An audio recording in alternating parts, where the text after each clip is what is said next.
crois que c'est vous qui êtes le premier à intervenir. Vous me dites quand je démarre. Si.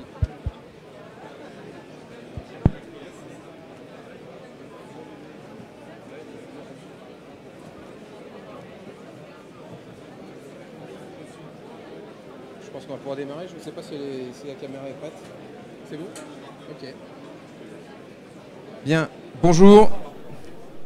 Je vous propose qu'on démarre notre présentation. On va vous présenter un nouveau programme sur Massy Atlantis Connexion. Avant de rentrer dans le cœur du programme qui va nous être présenté par Martial Desruelles, le directeur général de Sodearif, maintenant Link City, si j'ai bien retenu, et l'architecte Pierre Bolz, architecte associé aux ateliers 2, 3, 4. Avant de rentrer dans le cœur de ce programme, on va essayer d'abord de rentrer dans le cœur du territoire avec Vincent Delahaye, sénateur maire de Massy. Peut-être un petit mot d'abord sur la communauté d'agglomération d'Europe Essonne et sur le plateau de Saclay, et puis ensuite on va tout doucement arriver à Massy et ensuite dans le quartier Atlantis. Vincent Delahaye. Oui, bonjour à tous. C'est vrai que je suis président d'Europe Essonne, je suis maire de Massy depuis 20 ans et président d'Europe Essonne depuis 9 ans maintenant. Et vous le savez peut-être, notre communauté d'agglomération va s'agrandir à partir du 1er janvier 2016 puisque nous fusionnons avec le plateau de Saclay, avec la communauté du plateau de Saclay, pour devenir la communauté Paris-Saclay. Donc on va faire partie de cette communauté Paris-Saclay avec à la fois tout le potentiel du plateau de Saclay et puis le pôle de Massy et le pôle de Courtabœuf aussi, qui est un pôle d'entreprise important. Donc on a un territoire qui a beaucoup de potentiel d'avenir, qui a déjà au présent, qui vit bien déjà au présent, mais qui a aussi beaucoup de potentiel avec toutes les grandes écoles, les universités, les centres de recherche, toute la matière grise qui se trouve sur le plateau de Saclay. Et donc voilà, on va être 300 000 habitants, et donc avec un gros potentiel au sud du Grand Paris. Quel va être le positionnement de Massy dans ce nouvel équilibre et ce nouvel échiquier? Massy est la ville principale du secteur et c'est aussi le pôle de transport le plus important avec les 2 RER, la gare TGV et tous les moyens qui se trouvent autour. Donc notre idée, c'est d'être à la fois bien sûr le pôle de transport, mais aussi le pôle le plus dynamique en termes d'entreprise et en termes de vie aussi, puisqu'on a, vous le savez sans doute, un projet en cours de réalisation sur le quartier d'Atlantis. On va en parler avec le projet qui vient. Mais le quartier d'Atlantis, c'est la transformation d'une zone industrielle en un vrai quartier de ville, avec à la fois des logements et des bureaux. Et notre idée, c'est de rapprocher le logement du bureau de façon à faire en sorte que tout le monde y gagne, que ce soit les habitants qui habitent tout près de là où ils travaillent, les entreprises pour lesquelles il y a moins de problèmes de transport et moins de problèmes de grève aussi, quand il y a des grèves de transport. Et puis aussi la ville, parce que finalement, on est content, nous, quand on a aussi des entreprises qui sont près des logements. Donc on a porté cette ambition depuis pas mal d'années. C'est en cours de réalisation. Il y a la place du Grand Ouest qui arrive aussi. Qui va être quoi? Qui va être le cœur de ce nouveau quartier? Voilà. La place du Grand Ouest, c'est le cœur de vie avec le cœur commercial, avec 8000 m² de commerce, un centre de congrès, des cinémas, un hôtel. Ça va être vraiment le cœur de ce nouveau quartier. Et au-delà de ce quartier, le cœur du secteur. Donc on a cette volonté, on a la volonté aussi de faire venir beaucoup d'étudiants, on a beaucoup de résidences étudiantes qui se construisent. Notre idée, c'est d'avoir une ville très vivante, avec de la diversité au niveau bien sûr des habitants, mais aussi au niveau des entreprises. Alors on va rentrer dans le cœur du programme avec Martial Desruelles. Un petit mot d'abord sur Sodearif, Link City. Avec plaisir, bonjour à tous. Donc pour Sodearif, c'est un grand moment aujourd'hui, puisque ce matin, j'ai annoncé le lancement de notre nouvelle marque pour le développement immobilier de Bouygues Construction sur la France et plus tard à l'international au moment du MIPIM. Donc ce projet que nous avons lancé ensemble, Sodearif et SEM-Massy, va être réalisé par Link City, qui est Île-de-France, qui est le promoteur de cette opération. Alors, à partir du 1er janvier. Donc c'est en phase complète avec le déroulement de notre programme. Avant de rentrer dans le bâtiment en tant que tel, un petit mot peut-être sur le marché tertiaire tel que vous le voyez à Massy Atlantis. Je pense qu'aujourd'hui le marché tertiaire a besoin d'une nouvelle offre. Le produit que nous réalisons ici les correspond aux attentes du marché en termes de positionnement, de prix de marché, en termes de modularité, de surface.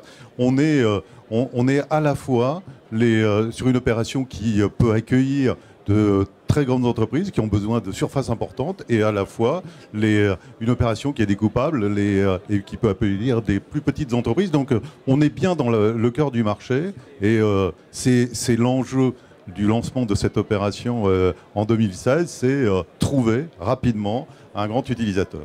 Alors, quelques éléments peut-être chiffrés sur quelques éléments de programme. Vous voyez, hein, donc c'est une opération avec des caractéristiques que Pierre nous décrira tout à l'heure, mais c'est pour nous aussi un enjeu extrêmement important parce que c'est une vraie opération technique à réaliser.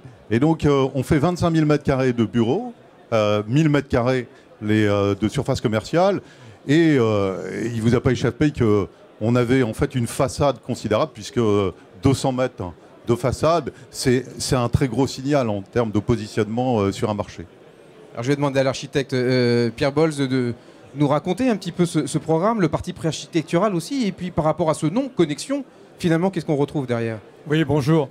Effectivement, la Connexion, c'est un peu un paradoxe, c'est-à-dire quand on a trouvé un nom pour ce bâtiment, Connexion, ça nous disait pas grand-chose, parce que Connexion, on imagine un bâtiment plutôt un blob avec connecté avec plein de ports USB, un truc un peu soft. Et là, on se retrouve avec un caisson TGV qui fait 170 mètres de long, parfaitement rigide, parfaitement rectiligne. Donc, en fait, toutes ces contraintes qui sont liées au positionnement d'un bâtiment, donc il faut imaginer qu'il est entre une avenue et des voies, et il est à cheval sur les voies. Donc, toute notre problématique, ça va être de construire au-dessus. Alors c'est une problématique aussi structurelle, puisque en fait, le caisson lui-même doit pouvoir porter ce bâtiment, mais à des endroits très particuliers. Et puis ensuite, c'est d'essayer au niveau structurel, évidemment, de ne pas retrouver à l'intérieur du bâtiment les vibrations que produit le TGV. Mais ça, c'est un des aspects. Le deuxième architectural, en fait, c'est quand on construit au-dessus d'infrastructures, toute la question, ça va être la connexion entre le sol de la ville et ce qu'on va mettre au-dessus. Et on n'a pas voulu, je dirais, dissimuler ça. Au contraire, on a voulu en faire l'élément architectural majeur. Alors on le comprend bien sur cette image, où on va avoir une première partie qui est en fait un socle, qui est l'échelle actuelle du caisson TGV, plus les parkings publics qui sont au-dessus. Il faut imaginer qu'actuellement, il y a une barrière sur l'avenue qui est de cette hauteur-là. Et puis, on je comprenne bien, le TGV, il passe où? Alors, le TGV, il passe ici. C'est un bâtiment qui fait en fait 50 mètres de large par 200 mètres de long. On le voit un peu sur cette perspective, mais c'est assez compliqué à imaginer. Le caisson est ici. Donc, le TGV passe à 170 km/h en dessous du bâtiment. Il ralentit pas? Il ralentit pas. Il a un caisson totalement étanche au cœur. De chaque côté de ce caisson étanche, il faudrait une coupe pour expliquer ça, mais de chaque côté, il y a des quais de TGV également. Et au-dessus, le millefeuille dont je vous parlais, il y a 2 couches de parking public. Donc et les couches de parking public sont ici. Donc on vient au-dessus de ça. Et nous-mêmes, nous avons des parkings à mettre. Bien évidemment, on imagine qu'on ne peut pas les mettre en dessous. Donc on les a mis au-dessus des autres parkings. Donc on rajoute une couche. Et en fait, on a 3 niveaux de bureaux, je dirais, plus classiques au-dessus, autour de patios. Donc, et je reviens à ce que je disais un peu, toute cette contrainte architecturale, c'est quoi? C'est d'arriver à ce que le bâtiment qui, en fait, je dirais, dans sa majeure partie de bureaux est en partie haute, par rapport au sol de la ville, on va avoir un bâtiment assez étroit ici. Et donc, tout l'enjeu, ça va être de faire monter les gens qui sont au niveau de la ville à ce niveau-là. Donc, on exprime qu'il monte bien, puisqu'on a un étage de césure qui montre bien qu'ici, il va se passer quelque chose. En l'occurrence, on voit, c'est le RIE, mais c'est également une rue intérieure. On a des petites perspectives ici qui vont nous permettre de voir aussi à l'intérieur du bâtiment. Et on va exprimer aussi quelque chose qui est très fort dans ce bâtiment, c'est comment les voitures vont monter, en fait, à notre parking.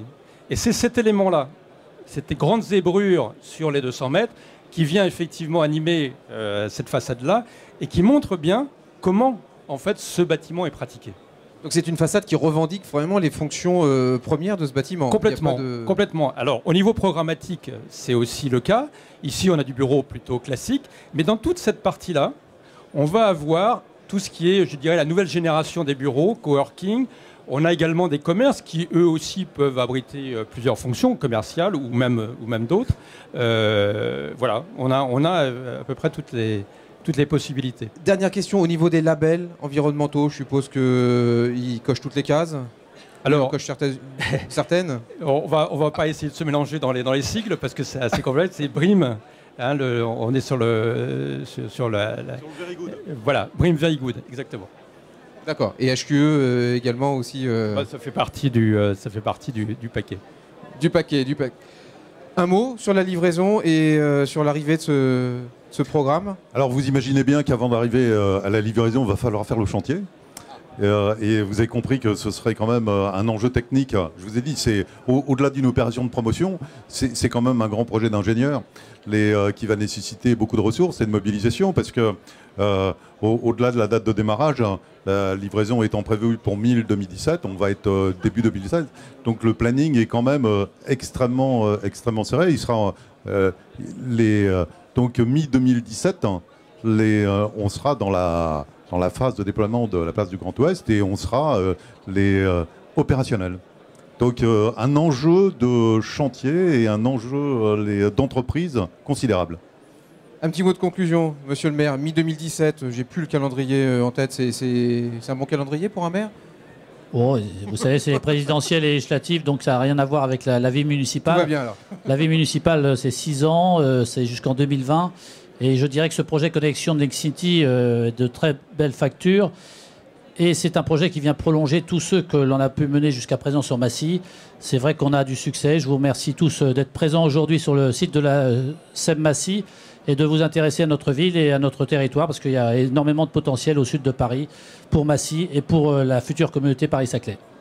Voilà, on a présenté en quelques minutes ce programme, ce projet. Si vous avez des questions, c'est maintenant. Sinon, je désigne des volontaires, il n'y a pas de souci. Vous me dites. Vous avez été très clair. Hein. Quelques questions. Ils n'osent pas. Rien. Bon, très bien, merci. Je pense qu'on a été dans le timing. Bravo, messieurs, merci. Et puis, on a hâte d'aller le voir en vrai.